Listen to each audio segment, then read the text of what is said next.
夜幕低垂，战火在地平线上燃烧，地面传来一阵沉闷的隆隆声，像是铁皮在震颤。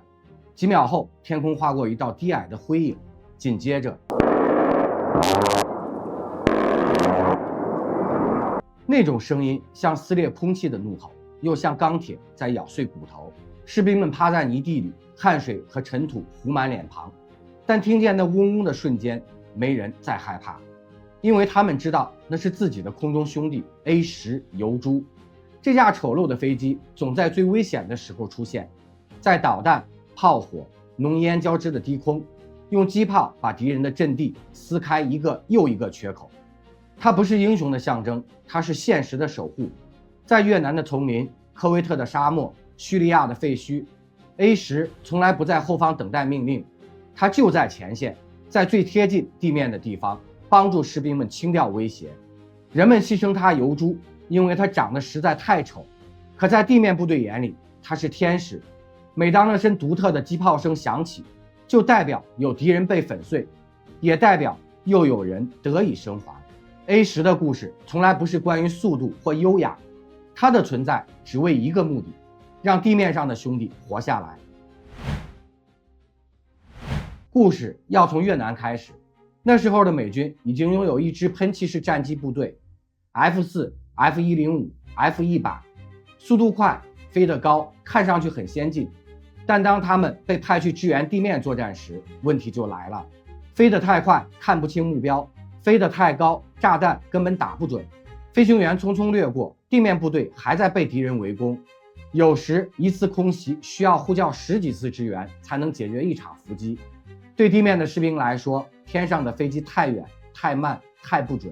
于是陆军干脆想自己搞一款近距离支援的攻击机，但空军立刻反对，那是我们的任务。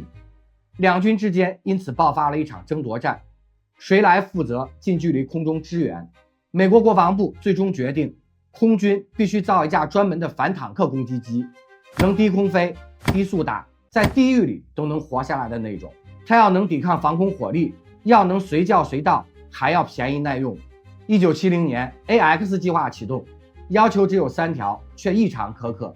第一，必须能击毁苏联主战坦克；第二，必须能承受高强度防空火力；第三，必须能在简易跑道起降，随时支援地面。最后，费尔柴尔德公司拿出了他们的方案 A10，它没有漂亮的线条，也没有超音速，它丑得像一头猪，却丑得有道理。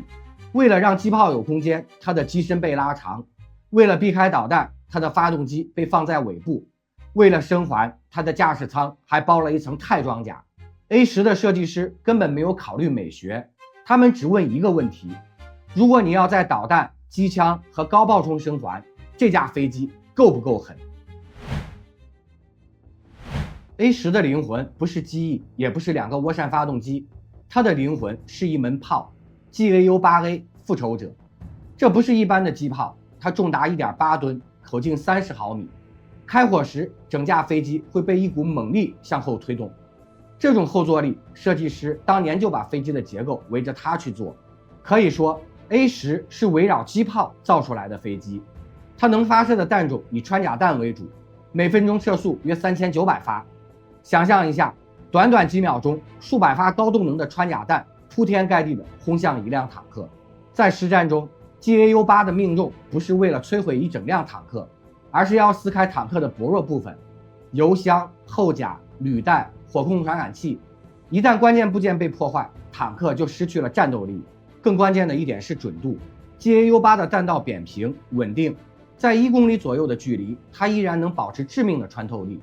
这使得 A10能在低空慢速盘旋时，精确发出致命的一声炮声。对地面部队来说，那串声音意味着目标已经被摧毁。这门炮不只是武器，更是改变了战术。在冷战构想里，坦克编队是决胜的主角，而 A10则被设计成那把专门攻击坦克的工具。它不是空战明星，它是地面的收割者。在实战回报里， GAU-8证明了它的价值，一次次低空出击，一次次精确打击，它把近距离空中支援从理论变成了能被士兵依赖的现实。A10的另一个超能力是生还率，在被发现、被打中的情况下，依然保持着生还率。这不是运气，是设计。驾驶舱被一层钛鱼钢包裹，这层钛装甲厚实，保护飞行员免受机枪弹片直接穿透。飞行员坐在里面，像被装进金属的小屋。燃油系统采用自封结构，油箱分段并带有自封涂层，受到穿刺后能在短时间内封住破口，防止漏油起火。另外，燃油管路布置有冗余路径，即便一侧系统损坏，另一侧还能继续供应发动机。这在被地面防空火力点燃的战区意义重大。A10的液压与控制系统也是备份中的备份，有机械操纵的后备通路。当液压完全失效时，飞行员还能靠机械拉杆与电缆操纵缓慢但可控的回航。飞机装有多套电源与备份仪表，许多关键仪表有双份甚至3份重复。换句话说，战场里哪怕被敲烂了一处电子设备，飞机仍保留继续飞行和返航的能力。发动机位置也不是随意的，2个涡扇被安置在机身高位、尾部偏外的吊舱中。这种布局有2个好处：一是减少来自地面小口径火炮直接击中发动机的概率；二是降低吸入地面尘土与碎片的风险，延长发动机寿命。而且，当一台发动机受损时，另一台仍能维持足够推力，带飞机安全返航。起落架与气动设计也为了粗糙跑道与战场状态做了优化。A10能在短距、简易修补的跑道上起降，意味着前线基地能更快地把它送回战斗。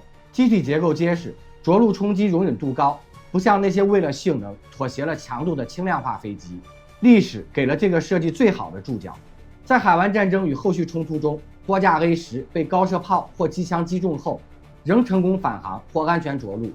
飞行员下了飞机，拍拍身上的油污，继续靠近地面的部队阵地。这就是 A10的本质，不漂亮但坚韧，能打能护，还能活着回家。A10的作战思路很简单，慢一点，低一点，反复去打。它不是来抢攻占头条的，它是来守住地面的。所以设计围绕一个关键词：可视、可控、可回收。可视要求驾驶员要能看见目标，低空低速的飞行让视野变成利器。飞行员能辨认坦克的形状、车队的排列、掩体的朝向，确认后再开火，命中率上升，误伤概率下降。真实战场上是机载瞄准镜，是真实弹痕，是地面的反应。可控要求飞机能够盘旋与复合攻击。A10能在目标区域盘旋很久，它可以先投掷一轮火箭，再用机炮收尾，也能先用导弹远程杀伤，再低空用 GAU-8收割残余目标。这种分段打击在城市、山谷、复杂地形最有效。你看见的不是一次轰炸，而是一连串战术决策。可回收，重复出击，带走伤员，保护友军。A10常常在同一片天空守着同一个队伍，它能多次返航目标区域，给地面部队持续保护。对士兵来说，这种持续性比一次轰炸更加重要。它的武器组合特别适合这些动作。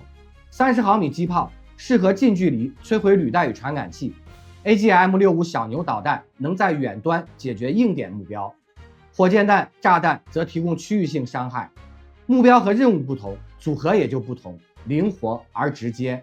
对抗防空 A10也有方法，先用高度和速度曲线欺骗火控，利用地形做掩护，谷地、山基、建筑群都能帮上忙。必要时与电子战、侦察无人机配合，先压制或发现防空点。它不是单兵夺城，而是编队作战中的一部分。实战里 ，A10的价值往往体现在细节处。一个被撕裂的履带能让一辆坦克失去战斗力，一枚被破坏的传感器能让炮塔瞄准失灵。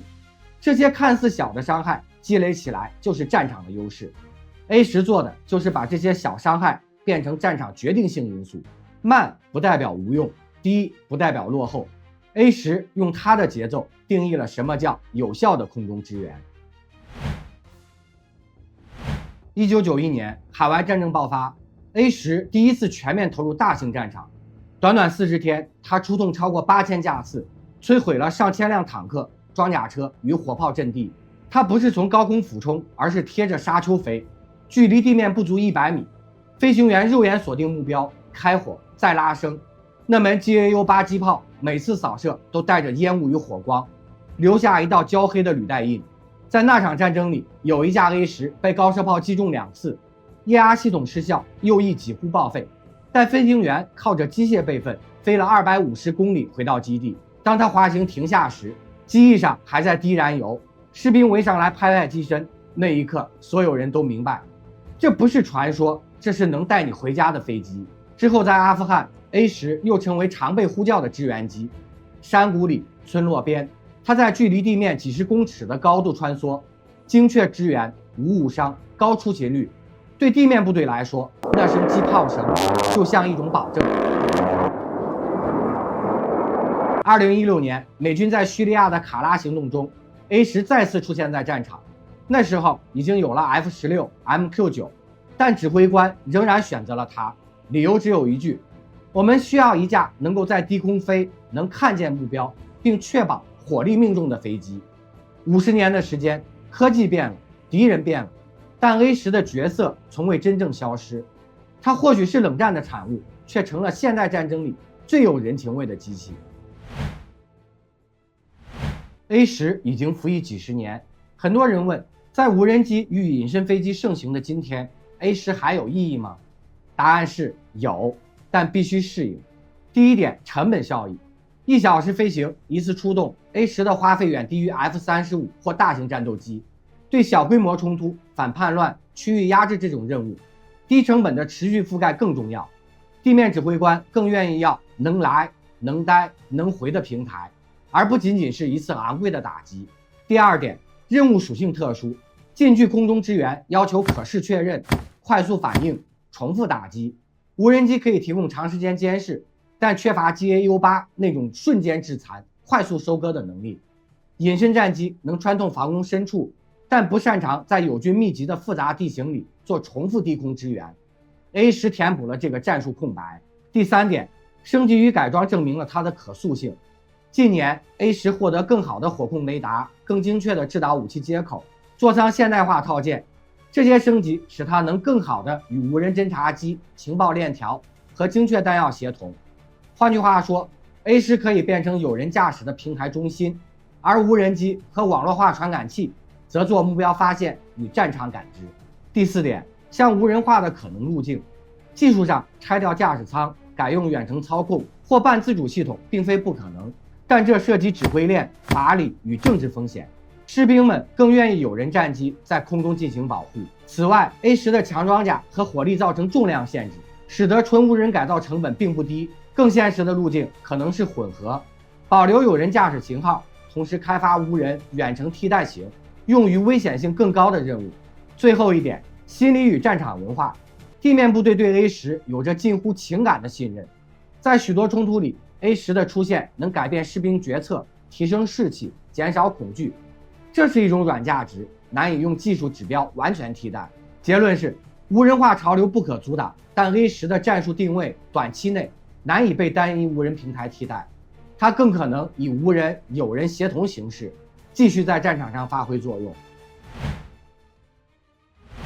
我们把这架飞机放回时间轴上看 ，A10不是最漂亮的战机，它不追求速度、隐身或炫目的技术秀，它追求的是一个朴素而致命的目标，在最危险的地方保护地面的人。从设计细节到实战记录 ，A10都证明了这一点。机炮的每一次吐火，钛鱼缸的每一道弹痕，都是对近距支援这项任务的回应。它用可靠、便宜、坚韧的方式，填补了高科技无法填满的战术缝隙。未来 A10可能会逐渐退下，也可能以改良或无人化形态延续。但不管结局如何，那声独特的机炮声已经刻进了士兵们的记忆。它留下的是一种军事哲学，在高大上的技术面前，别忘了战场的最基本需求：保护人，留住生命。它丑却诚实，它慢却必要。它不是未来的全部，但曾是许多人的全部希望。